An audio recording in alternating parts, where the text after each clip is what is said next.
Buenas amigos, yo soy Carlos Cabezas. Bienvenidos una vez más a su programa Comentando. En el día de hoy tenemos un programa muy interesante con nuestra invitada de todos los meses, la doctora Cristina Barinotti, psicóloga, analista. Con ella vamos a ver cómo se presenta las neurosis y la psicosis y diferenciar entre una y otra. Bienvenida, Cristina. Un placer estar aquí, como siempre. Este programa espero que sea, como todos los demás, muy educativo y al mismo tiempo vamos a presentar unas gráficas que tú has preparado que nos van a esclarecer un poco lo que es la neurosis, la psicosis, la diferencia entre ellas, para después penetrar profundamente en esta temática tan interesante. Miren ustedes en pantalla. Para que ustedes comprendan mejor la neurosis y la psicosis, tenemos que primero entender qué es la normalidad. Y aquí, con este puzzle que yo he puesto, hago la diferencia entre una situación de normalidad y una situación neurótica, y luego de ahí pasamos a la psicosis. La persona normal es una persona que tiene todas las piezas de su vida, los aspectos de su vida armonizados. Quiere decir que está en salud, que no guarda rencor, que vive con intensidad su familia, sus amigos y aún estar a solas con su propia persona. Es decir, esto que es un rompecabezas muy simple, y es para explicarles realmente, y ustedes van a entender en profundidad de qué se trata esta diferencia. Entonces, esta es la normalidad. Un hermoso paisaje, el paisaje de mi vida, todas las piezas están en su lugar. Ahora, cuando pasamos ya a la neurosis, las piezas de esa vida ya no están en su lugar. Y vemos que, aunque pueden llegar a coincidir, no coinciden. Hay que hacer una terapia profunda para que vuelvan a coincidir y hagan sentido y uno se sienta feliz y no viva angustiado y estresado.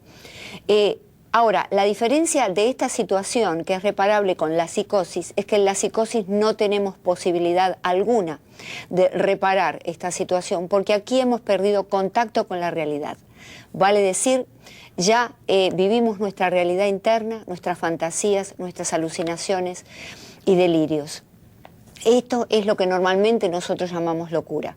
En algunos casos particulares que vamos a hablar ahora, se puede llegar a revertir, es decir, se puede curar. En algunos casos muy particulares, aunque en general esto no es curable. Lo que estás presentando yo creo que es muy pedagógico y nos ayuda a comenzar a entender o comprender un poco esta situación. Tú hablas de normalidad. Vamos a comenzar por ahí. Claro. ¿Existe alguien que sea completamente normal? Existe en todos un grado de neurosis, es decir, todos somos, como decía Freud, neuróticos por naturaleza, porque bueno, esta es la condición humana, en algún punto hay. Lógicamente que hay escalas, hay otros que son más neuróticos, ¿verdad?, que el resto de la población, pero dentro de lo que es la normalidad, se define una persona normal como justamente escuchábamos, aquella que realmente no tiene un nivel de ansiedad constante, no tiene un nivel de agresividad, que no vive en esa espera angustiada. Porque, ¿qué es lo que sucede? Neurosis originalmente se definió hacia 1769 como una enfermedad del sistema nervioso. Pero después se abandonó esa teoría, particularmente con Freud y otros autores, pero en particular con Freud, y se pasó a determinar que había personas con síntomas muy marcados que no tenían un origen en el sistema nervioso. ¿Cuáles son esos síntomas? La persona neurótica vive en un estado, como te decía, de angustia constante, de estrés constante. Los niveles de estrés y de ansiedad, porque se define casi todos, en casi todas las formas de la neurosis, se define como un trastorno de la ansiedad. ¿Qué es la ansiedad? Pero bueno, un trastorno de la ansiedad, sí, pero que no tiene que ver nada a cuestión psicosomática. Sí, generalmente en algunas de estas neurosis puede llegar a haber trastornos somáticos, es decir, empiezan en lo psíquico, en lo psico y lo somático y pasan al cuerpo. Son personas que viven en un constante temor y, como te decía, que es la ansiedad, porque esto es muy importante de entenderlo. La ansiedad es una defensa humana, ¿eh? Entra un ladrón a las 3 de la mañana a nuestra casa y nos ponemos ansiosos, suben nuestros niveles de estrés, adrenalina, cortisol y nos defendemos. Pasada la situación bajan los niveles de cortisol, baja el estrés, baja la ansiedad. ¿La ansiedad está en línea directa con la angustia? Está en línea directa con la angustia. Es decir, la persona neurótica vive constantemente en ese nivel de ansiedad, como si siempre lo fueran a atacar, se siente por ahí perseguido. Y todos los mecanismos de compensación psicológicas que en nosotros funcionan, cuando nos pasa algo inmediatamente tenemos un mecanismo que nos compensa, no funcionan en él. Entonces utiliza inconscientemente o conscientemente, pero casi siempre es inconsciente, mecanismos de defensa, como la negación, el rechazo de lo que me pasó o de lo que siento. Pero no se puede prever que vamos a estar en un estado ansioso profundo que nos puede marcar.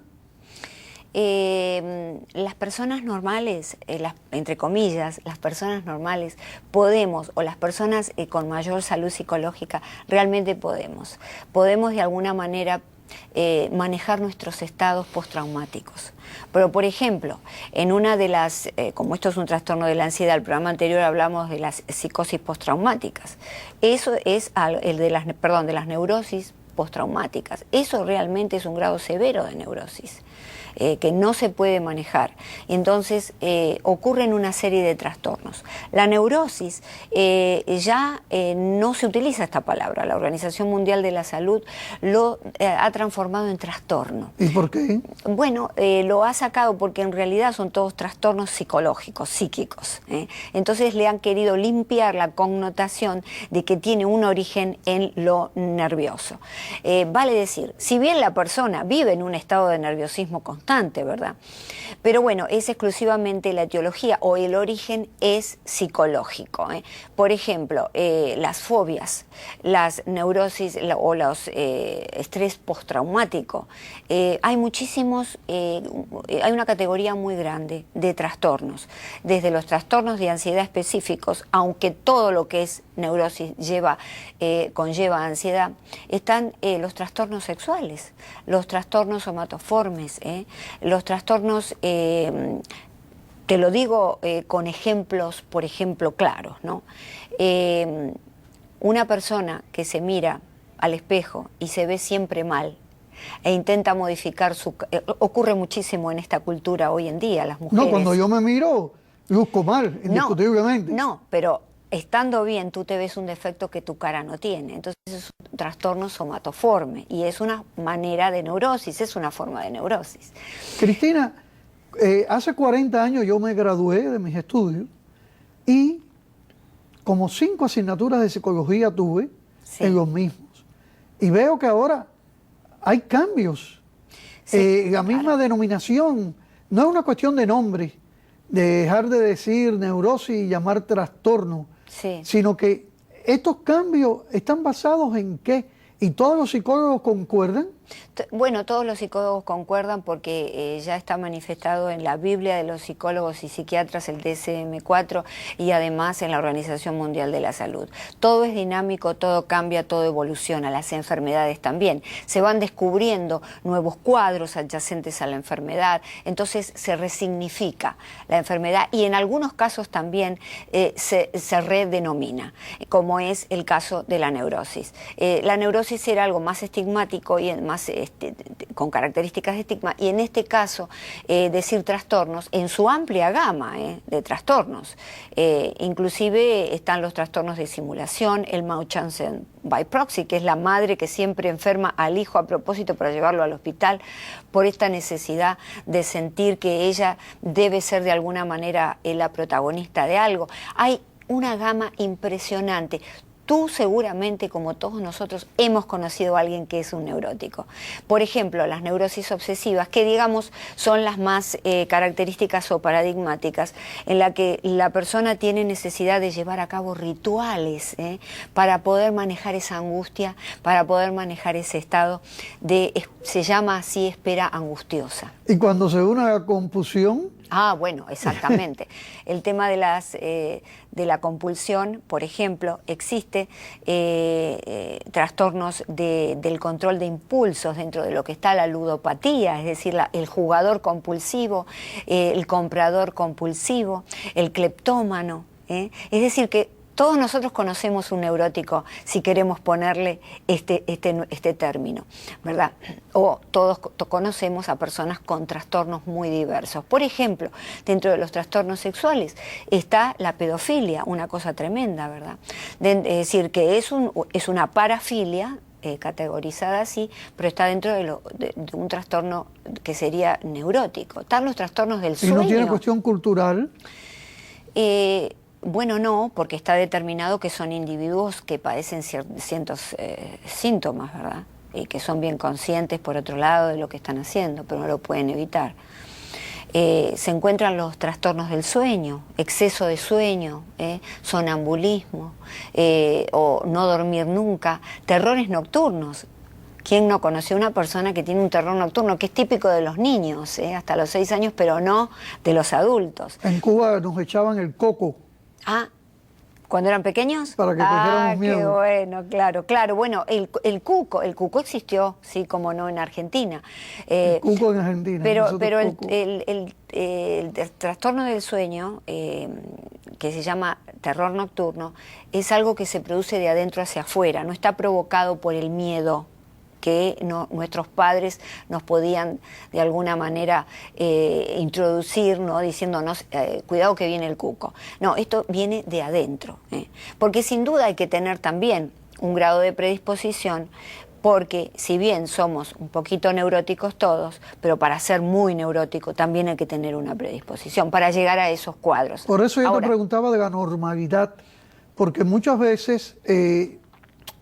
actuamos de una forma neurótica, pero no quiere decir que estemos completamente, 100% del tiempo con ese... Claro, por supuesto, es momentáneo. Bueno, Freud decía todos somos neuróticos por estructura, porque la neurosis tiene que ver con la represión, con, por ejemplo, haber reprimido una situación muy difícil de nuestra infancia. Este es un caso, ¿no? En donde de pronto un niño es abusado y entonces eso lo tiene allí reprimido y después le da síntomas, le da una neurosis. Vamos a dejar la neurosis un momentico a un lado y después volvemos a ella. Sí. ¿Sigue diferenciándose la neurosis de la psicosis? Sí. De que la psicosis son trastornos muy fuertes y que casi nunca se pueden reparar. Sí, la psicosis, la diferencia con la neurosis es que el neurótico está viviendo su realidad de todos los días, trabaja, funciona, con todos sus rituales y sus problemas, pero va al trabajo, se relaciona con la familia. El psicótico ha roto lazos con la realidad. El psicótico vive solo su realidad interna dentro de su cabeza. Es el que llamamos normalmente loco. Es el que llamamos normalmente loco. ¿Por qué? Porque tiene alucinaciones y delirios. ¿Qué son las alucinaciones? Pueden ser de carácter auditivo, de carácter visual, de carácter táctil. Por ejemplo... Puede ser fantasías también, ¿no? No, la fantasía es otra cosa. Bueno, la fantasía... la podríamos decir vulgarmente así, pero específicamente el psicótico padece de alucinaciones y de delirios. La alucinación, por ejemplo, va por la calle y él escucha constantemente que hay voces que le dicen que debe suicidarse. O hay voces que le dicen que debe matar a alguien. ¿De qué estamos hablando? ¿De paranoia o de esquizofrenia? Hay varios tipos de psicosis. La psicosis por excelencia es la esquizofrenia, ¿verdad? Pero después, por ejemplo, el trastorno bipolar, en sus dos fases, manía y depresión, también lo tiene. Es decir, en su fase maníaca la persona se cree que es un elegido, se cree que es alguien que va a salvar al mundo, piensa que es el más rico, cree que viene de una familia y le han mentido, ¿no? Que sus padres no son sus padres, viene de una familia. Es decir, crea toda una serie de delirios. ¿Qué es el delirio? Bueno, es una construcción que no tiene que ver justamente con la realidad. Y en su fase depresiva escucha voces que le dicen debes suicidarte o debes matar a alguien. De ahí que muchos asesinos han matado justamente porque son esquizofrénicos, ¿Eso porque es son permanente bipolares. o entran y salen de esa realidad? Entran y salen de esa realidad, entran y salen, pero lógicamente no pueden funcionar porque la psicosis es discapacitante. ¿Por qué es discapacitante? Porque si van a trabajar y tienen ese tipo de ataques, no pueden hacerlo. Es decir, que es muy penosa la vida de una persona con psicosis, tremendamente penosa para la familia también. Hay muchos otros tipos de psicosis que debemos decir que son orgánicas, producidas, por ejemplo, por algún tipo de tumor o alguna enfermedad. Existe psicosis tóxicas por las drogas, ¿eh? Los drogadictos suelen tener alucinaciones, suelen desconectarse de la realidad. Por ejemplo, en los posoperatorios, trasplantados cardíacos, justamente se les da una droga para rebajar el trabajo cardíaco que puede producir alucinaciones. Entonces estamos viendo que son psicosis inducidas. Dios mío. Desconexiones de la realidad inducidas. Y después pueden volver a llevarlos a la realidad una vez que inducen esta porque cuestión. claro, porque realmente están provocadas por un agente externo. Ahora, exactamente, ¿no? Hay también una psicosis de los inmigrantes, que es breve, ¿no? Y se llama psicosis reactiva breve, que es la que sufren los inmigrantes cuando han sido realmente, no han venido han venido en situación de mucha pobreza, han venido sin sus familias y pueden llegar a sufrir, y se ve mucho entre los inmigrantes, esta psicosis reactiva breve que remite, es decir, que pasa, es decir, que se puede realmente superar. En general no se puede superar. ¿Cuál es la diferencia entre la esquizofrenia y la paranoia? La paranoia. Bueno, existen individuos esquizoparanoides. El esquizofrénico es una persona que, como lo indica la etimología, está dividido. Esquizo significa división, entonces su mente está dividida, el esquizofrénico, ¿no? La persona que realmente ve alucinaciones y que escucha alucinaciones, imágenes de su delirio, y en ese rush puede matar. Puede desbandar. Y el paranoico es aquel que se siente perseguido. La paranoia, generalmente conviven juntos, el esquizoparanoide, ¿no? Se sienten perseguidos y como se sienten perseguidos tienden a defenderse. Por Pero ejemplo, uno puede tener paranoia sin ser paranoico. Sí, eso se llaman personalidades. Puede uno tener una personalidad esquizoide, paranoide, oide, que significa que se parece a, pero no serlo. Es decir, tener rasgos. Por ejemplo, un amigo que te dice, no, vos sabés que a mí me parece que en el trabajo no soy bien visto, me parece que no les gusto, me miran mal. Bueno, esa es una persona que, sin ser un paranoico, digamos, sin tener, digamos, una enfermedad discapacitante, sin estar pasando una psicosis, realmente se siente perseguido.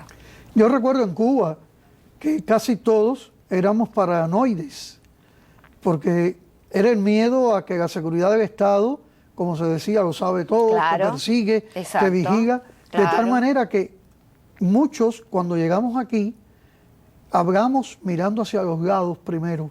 Bueno, claro. Y pensando siempre que vaya arrastrando esa paranoia de que nos pueden perseguir o estar escuchando. Que puede de alguna manera ser una neurosis. Tú sabes que, volviendo a la neurosis se habla de un trastorno social, ¿no? De un trastorno social, porque todas estas personas neuróticas funcionan en la sociedad, son managers, son dueños de empresas, son padres, son amigos, pero interactúan enfermizamente. Entonces, en definitiva, dan un todo social bastante enfermo también. Los paranoicos tienden a ser inteligentes. Bueno, todos estos cuadros no tienen que ver con la inteligencia o con el cociente intelectual, ¿no? El cociente intelectual, por otro lado... ¿En qué proporción, Cristina? No o sea, más inteligente ¿Puede ser más paranoico o menos paranoico? No, no tiene ninguna. No tiene que ver. No tiene que ver. Hay muchas, digamos, cosas que se dicen que en realidad no son reales, ¿no? No tiene nada que ver. Así como el cociente intelectual, haciendo una digresión, tampoco tiene una persona con un cociente intelectual muy alto puede llegar a parecer un tonto por sus problemas emocionales. Es decir, que todo es muy relativo. No podemos... Bien, en el caso de los esquizofrénicos paranoicos, diríamos que es el non plus ultra, ¿no? Sí, la esquizofrenia es la psicosis por excelencia. Y unida a la paranoia, lo pone peor todavía. Exactamente, sí. Porque normalmente, claro, las alucinaciones de estas personas normalmente son un comando que los lleva a cometer actos criminales contra otros o contra sí mismos. Son estas personas que van por la calle y sacan un arma y matan a alguien. Y entonces cuando uno lo investiga, se da cuenta que esa persona se sentía perseguida y que alguien le estaba diciendo, por ejemplo, hubo un caso, para salvar a la familia debes matar a alguien, para que el mundo se salve debes matar a 10 personas. Son todas historias que están en la mente de esa persona. Por eso decimos que el psicótico está fuera de la realidad. Bien, pero a veces hay personas que nos dan la impresión que están actuando, bueno, que no son psicóticos, sobre todo los culpables en juicios que tratan de buscar por esa vía Exacto. que no los maten o que no los condenen. Bueno, eso pertenece a la categoría del Código 5 de una serie de trastornos envueltos dentro del paraguas de la neurosis, es decir, los grandes simuladores. Los simuladores son personas también neuróticas que evidentemente mienten con un fin determinado. También está dentro de los trastornos de personalidad, en el segundo tipo está la psicopatía, ¿verdad? La psicopatía es el psicópata, digamos, es una persona que va a mentir, que va a simular también. Es decir, ¿consciente o inconscientemente? Conscientemente, claro, porque el psicópata no tiene empatía, no sabe ponerse en los zapatos del otro, no le interesa. El otro es nada más que un objeto a través del cual va a cumplir con sus fines. Esto es muy importante de saberlo. Es decir, hay muchos psicópatas. Un instrumento. Es un instrumento. Y estas sociedades, lamentablemente, dan muchos psicópatas, ¿no? Muchas personalidades de este tipo, o favorecen, ¿no?, la predisposición ya de una persona a la psicopatía. Aunque debo decirte que hay estudios recientes que indican que el psicópata tiene un cerebro de psicópata. Es decir, todas las zonas del cerebro emocional, del cerebro medio donde se procesan las emociones, están apagadas, como una casa en oscuras. Entonces no puede sentir. ¿Cómo se sabe? A través de tomografías con emisión de positrones, se lo coloca en un tomógrafo y se le muestran imágenes muy feas, ¿no?, de niños que los matan y demás, y ellos no sienten nada. No sienten nada. Vale decir, ¿cómo sabe el médico que no sienten nada? Porque no se le enciende en el área de emociones esa zona. No hay allí luz. Entonces esos son cerebros discapacitados. Pero también se descubre, James Fallon, que fue un gran científico que escribió El psicópata interno, descubre que la psicopatía, ¿no?, puede ser disparada por un núcleo familiar adverso. Dios mío. Es decir, ¿por qué? Porque él tenía el cerebro de un psicópata, haciéndose su propio examen con un MRI. Pero descubre que no fue un psicópata porque tuvo padres que lo amaron y que lo incentivaron y que lo trataron bien. Cristina, ¿las adicciones tienen un principio neurótico? Sí. Está dentro, por ejemplo, la cleptomanía, ¿no?, la adicción al sexo, todo este tipo de cosas que son trastornos del control de los impulsos. La persona no puede evitarlo. Ahora, ¿por qué? Si vamos a la raíz de por qué estas cosas suceden, tenemos que desgarrar un poquitito el inconsciente de la persona. Eso es muy importante, porque allí en el inconsciente, ¿qué es el inconsciente? El inconsciente es la bodega, es el sótano, como el lugar donde nosotros guardamos las cosas de la casa y que ya nos olvidamos y no sabemos ni siquiera lo que hay ahí. Eso es el inconsciente. Freud trató mucho sobre el inconsciente, pero hay muchas cosas que están superadas de acuerdo a lo que Freud decía.